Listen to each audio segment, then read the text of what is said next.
What's good, YouTube? It's your boy, Blue Blood Sports TV, back at y'all with another one. So, we got some unfortunate news, some very, very confusing news, if you ask me. Extremely, extremely confusing news, if you ask me.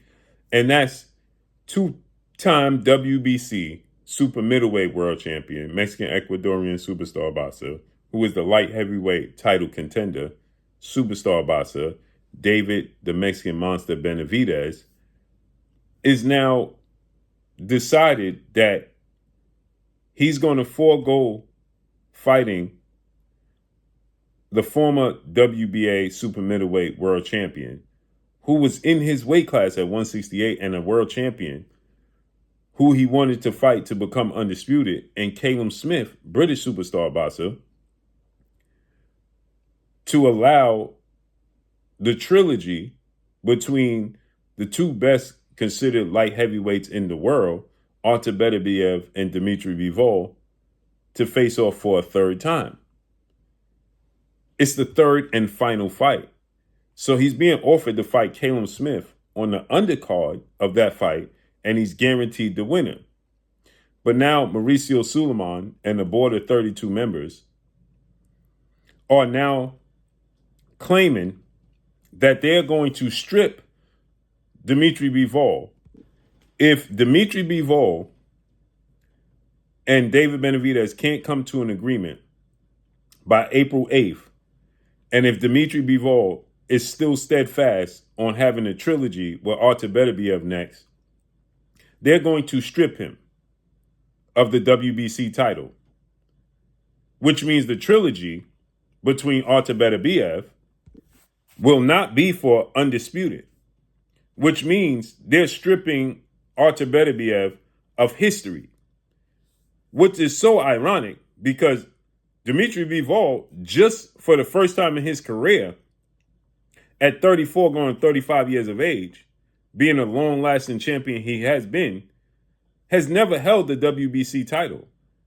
Artur Beterbiev has held the WBC title for years and respected the WBC title, defended it against his mandatories, and did what they asked. And now they're going to strip him of the possible legacy of becoming a two-time undisputed world champion. All for what? Greed. When the WBC was asked, why are they stripping Dmitry Bivol so quickly, but they didn't do so when David Benavidez was the mandatory challenger for Canelo Alvarez, who had the WBC title. They never stripped him. And their response was that, yes, Canelo Alvarez was mandated and David Benavidez lost the opportunity. He walked away from two opportunities, which we know is a lie. That's not true at all. David Benavidez has been chasing Canelo Alvarez for years. We know it's not true. They never wanted to upset Canelo Alvarez, as they did with that Triple G situation, and he denounced representing the WBC title, and then they made it up to him. Hence the reason why they created the franchise title, so that they didn't upset Canelo Alvarez anymore. Now, the thing I don't understand about Benavidez's side is, why would you fight for one belt when you could get two paychecks and fight for all the belts? Right? You can fight Artur Beterbiev, Dmitry Bivol winner, fight Callum Smith, who was already on your radar.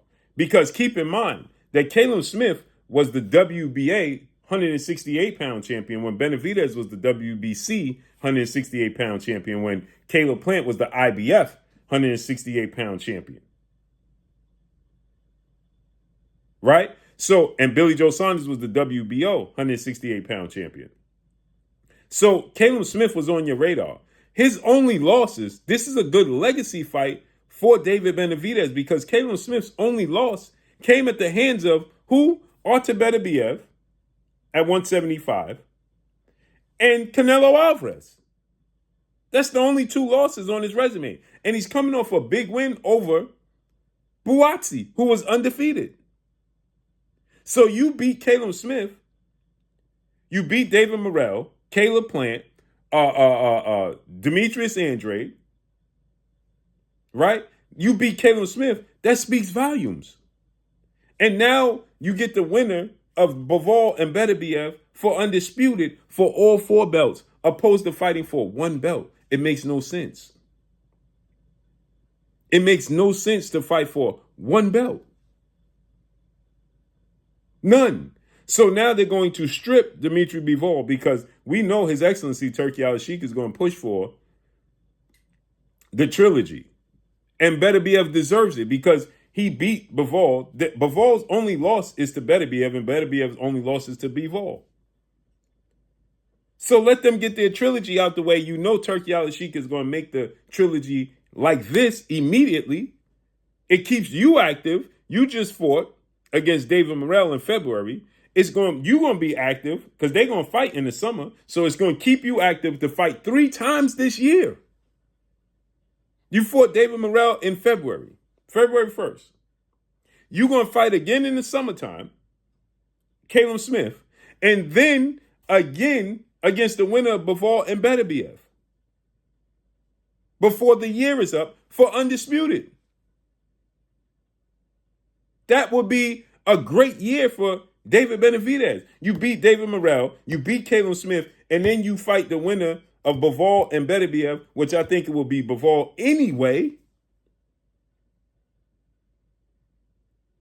And you can fight for undisputed, your legacy, and you are cementing yourself as top 5 pound for pound best fighters in the world. Because if you fight for the vacant WBC title, guess what? You still, to fight for undisputed, you still going to have to fight Bivol Beterbiev winner. So why not wait and just fight for all the marbles and get another fight with Caleb Smith out the way? Because guess what? If you fought Beterbiev Bivol winner and beat him, Caleb Smith is still the mandatory. So at some point, you're going to have to fight Caleb Smith anyway. You're going to have to defend the titles against him anyway. So it makes no sense. But let's see how this unfolds and plays out, man. Hopefully, David Benavidez, first he said that he was willing to make the Caleb Smith fight on the undercard to promote this fight. His manager, Samson Likowick, is pushing it for this, period. So let's see how this unfolds and plays out, man. But that's all I got for y'all. Follow me on Instagram at Blueblood Sports TV, all one word. They're going to strip Dmitry Bivol by April 8th. I'm gone. Peace.